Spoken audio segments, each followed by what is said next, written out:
You know, the old NHL tapes tell the story. In Game 4 of the 1979 quarterfinal series between Montreal and Toronto, Pat Hughes probably had his first big game as a Montreal Canadian, scoring, I think it was 3 points in the team's overtime victory over Toronto, which saw the Maple Leafs been knocked out in 4 games. That was a Roger Nielsen led team. But Pat Hughes'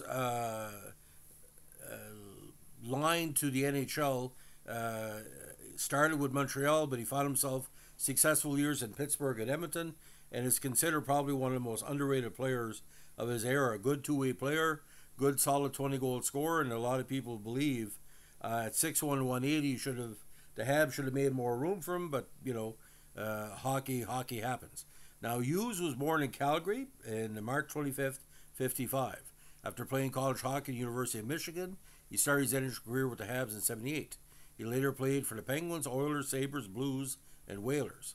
When he retired after the '87 season, he had been a Stanley Cup winner with Montreal in '79, with the Oilers in '84 and '85, which allowed him to be inducted into the Etobicoke Sports Hall of Fame in 2007.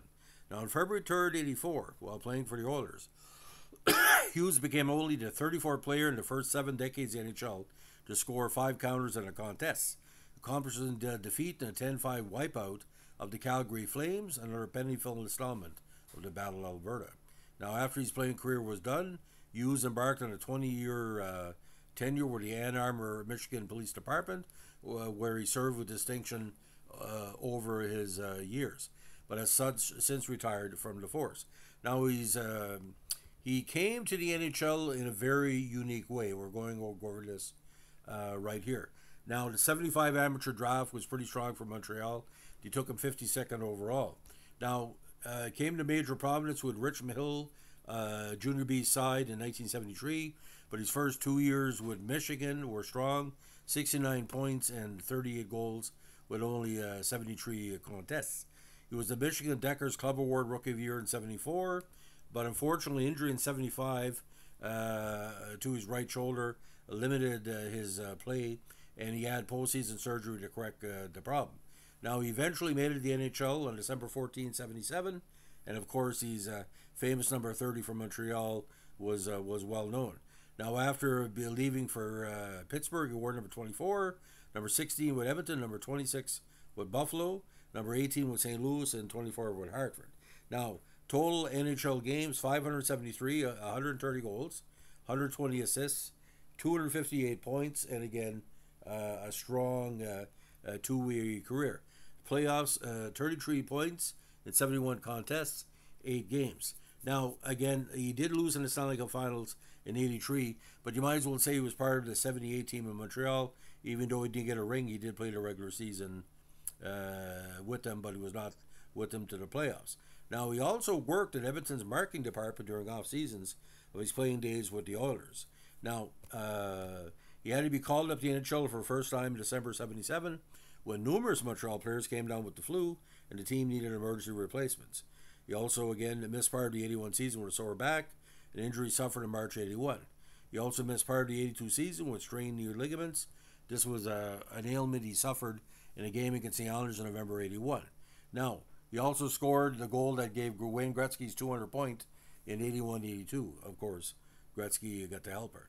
Now, he set the NHL and Edmonton record since broken for fastest 2 shorthanded goals by scoring 25 seconds apart in the second, 15:8 and 15:43 at St. Louis at January 11th, '83. With this achievement, he also became the first player to break a record established by Wayne Gretzky.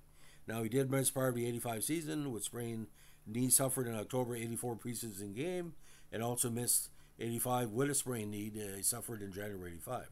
Now, won a Calder Cup in Nova Scotia in '77, an AHL All-Star second team in '78, a WHA draft pick in '75 by Calgary, number 80 overall in round 6. He was the AHL playoffs points leader in Nova Scotia in '78 with 14 points based on 9 goals and 5 assists. Now, he was on the regular season champion Voyageurs in '77 as well. Now, he eventually became the honorary chairman of the Alberta Social Services Anti-Smoking Campaign and admitted the Edmonton chapter of MS Society during his playing days with the Oilers. He also worked in the Molson Brewery's market department during off-season of his later playing days. Now, when he became active in Detroit Red Wings Alumni Association, he did play for the team's old-timer charity hockey squad after his retirement, even though he never played in the Detroit organization. Of course, that led him to his tenure with the Ann Arbor Fire Department. Now, he's also the brother-in-law of a former teammate and former NHLer Mark Napier. Now, how he left Montreal, he traded Hughes and goalie Robbie Holland to Pittsburgh stage for Denis Arnaud and an 82 second-round pick, which ended up being Jocelyn Gauvreau on August 30th, 1979. I think that was a bad deal for Montreal if they would have kept Hughes. Obviously, he could have played with Wickenheiser and other young players. Now, the Hughes' situation, he was traded by Pittsburgh again for Pat Price, and also traded to Pittsburgh for Mike Muller. So as we look in these rough stats, ladies and gentlemen, the 2 years in Pittsburgh, of course, 9 goals and a half a season with Montreal in 79, 17 points, 3 points in the postseason. First season with Pittsburgh, 18 goals. 81, he split time between Pittsburgh and Edmonton. 3 consecutive 20-goal seasons with Edmonton in 82, 83, 84, and 12 goals in 85. Found himself with Buffalo in 86, 4 goals, 9 assists for 13 points.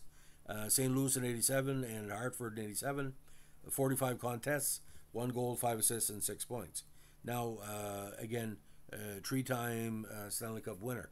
Now, the Etobicoke Sports Hall of Fame, a very prestigious organization in every shape or form, ladies and gentlemen.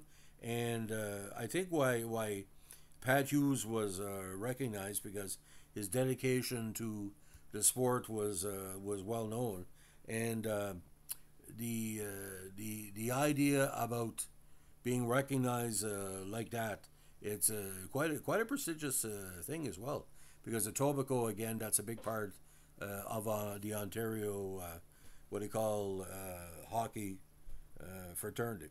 So, ladies and gentlemen, Pat Hughes, the big right winger. Don't forget to give us a like, comment, subscribe, or share.